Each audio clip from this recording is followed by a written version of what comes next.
मैं सबसे पहले मुबारकबाद पेश करूँगा उसामा सिद्दीकी साहब को जो CEO हैं और रईस अली साहब को जो को-फाउंडर हैं और मुतीब अली सिद्दीकी साहब को।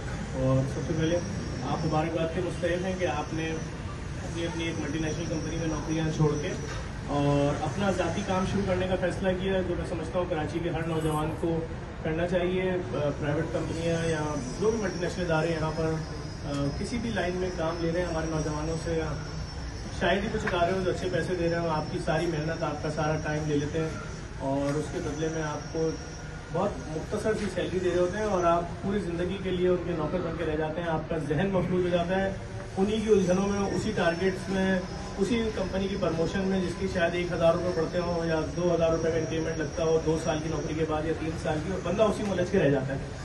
आपने बताया आप एक मल्टीनेशनल कंपनी में नौकरी करते थे, कितनी उम्र है आपकी भाई? 24। 24 साल की उम्र में आप दोनों दोस्तों ने उस मल्टीनेशनल कंपनी से रिजाइन देकर और अपनी एक कंपनी रजिस्टर्ड करा दी जो ऑनलाइन रियल इस्टेट का काम करेगी हमारे रिलेटर के नाम से, और इसके अंदर आप लोगों को घर भी देंगे, आप उनको रेंट पे भी देंगे, आप उनको फार्म हाउसेज भी देंगे।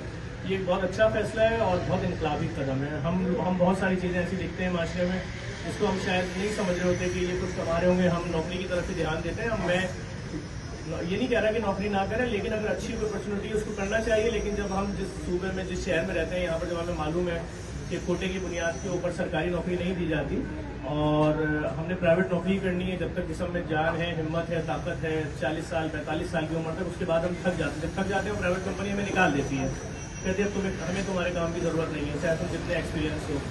तो लाजमी बात है उस मजबूरी से, उस जिल्लत से बचने के लिए उसके बाद आप अपने बच्चों के मोहताज हो जाते हैं कि वो आपको खाना दें तो दें, आपके पास ना कोई पेंशन होती है ना कोई रास्ता होता है। हमने बहुत सारी ऐसी मिसालें, मैं अगर अपने मोहल्ले की बात करूँ, हमारे मोहल्ले में रोड के ऊपर एक चने वाले हैं चाट वाला, तो नॉर्मल डेज में वो अपने ठेले से शायद 3 घंटे के अंदर 10 से 12 हज़ार रुपये कमाता है, और अगर 10 से 12 हज़ार रुपये की बात की जाए 3 घंटे के अंदर तो 3 लाख रुपये महीना हो गया। और रमज़ान की बात की जाए तो मेरे ख्याल में पर डे वो 40 से 45 हज़ार रुपये कमाता है। तो 40 से 45 हज़ार रुपये की बात की जाए तो तकरीबन लगभग 13.5 लाख रुपये महीना कमाता है। अभी 13.5 लाख रुपये नौकरी करने वाला आदमी तो पूरे साल नहीं कमा सकता। तो वो शादी भी हो जाए अपनी बेगम को ना चूड़ी दिला सकता है ना चेन दिला सकता है, साल में भी एक बार नहीं दिला सकता। वो अपने बच्चों को स्कूल यूनिफॉर्म में जूते साल में एक बार भी नहीं दिला सकता, इतनी महंगाई हो गई है। तो ये बहुत अच्छा फैसला है और मैं एक बार फिर मुबारकबाद दूंगा उसामा सिद्दीकी साहब को कि आपने नौकरी की जंजीर को तोड़ा।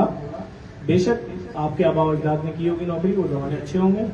इस वक्त आज जब डॉलर कहाँ जा चुका है, 30,000 रुपए के अंदर आप फ्लैट के 2 कमरों का रेंट दोगे, उसके बाद के इलेक्ट्रिक आपसे 15,000 मांगेगी, कहाँ से दोगे? रेंट में 30,000 पूरे हो गए। फिर घर में राशन लाना है 20,000 रुपए, वो कहाँ से लाओगे?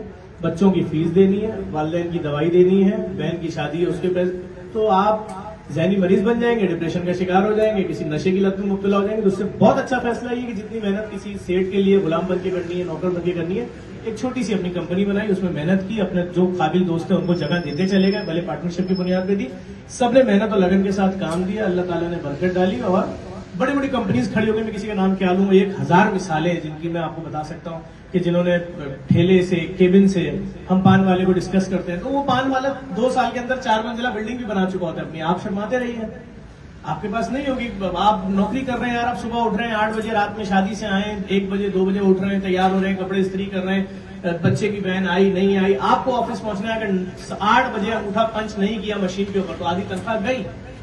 तो इन तमाम जिनको जिल्लतों से बाहर आ जाएंगे, बहुत अच्छा ऑप्शन है। मैं गुजारिश करूंगा उसामा सिद्दीकी साहब से, रईस अली खान साहब से और मुतीब साहब से यहाँ आ जाए। मैं आपका शुक्रिया अदा करूंगा ताकि हमारे पेज के थ्रू लोग देख लें वो कौन नौजवान है जिन्होंने एक मल्टीनेशनल कंपनी की नौकरी छोड़ के अपना जाती काम शुरू किया। और सबसे अच्छी बात यह कि आपके मेहमान खुसूसी आपके वालिदैन स्टेज के ऊपर बैठे हुए और इनका साया आपको सलामत रहे, इनकी दुआएं रहेंगी तो ये कारोबार बहुत आगे जाएगा आपका। आ जाए भाई, उसामा भाई, रईस भाई, मुतीब भाई। क्या नाम है आपका? उसामा भाईजान आ जाए, आगे आ जाए। क्या नाम है आपका? रईस अली खान नाम। ये रईस अली खान है। मुतीब आ जाओ, तीसरे तुम ही बचो। अच्छा, तुम किस कंपनी का नाम नहीं बताते तुम्हारी, जिसमें तुम थे किस पोस्ट पे थे? मैं एज ए BBA काम कर रहा था, as a business development associate. Business development associate. मैं बता दूं क्या होता है। ये सिर्फ ये होता है लोगों को फोन करना, उनको राजी करना, प्लॉट ले लो, जमीन ले लो, ये ले लो, वो ले लो, यहाँ से तेल का कुआं निकल आएगा, 1 साल बाद इतनी महंगी हो जाएगी। यही होता है ना भाई, तो अपने लिए कर लेना काम है, ऐसे ही है ना।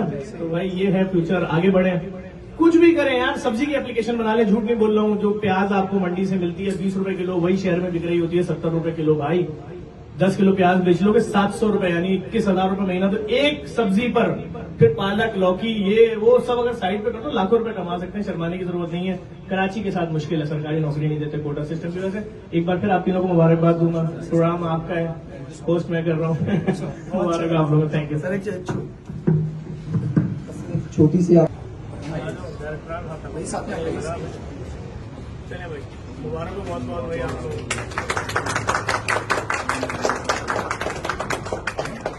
बहुत शुक्रिया आपको, बहुत मुबारक हो, सबको मुबारक हो अंकल, बहुत मुबारक हो, बहुत मुबारक हो अंकल, थैंक यू।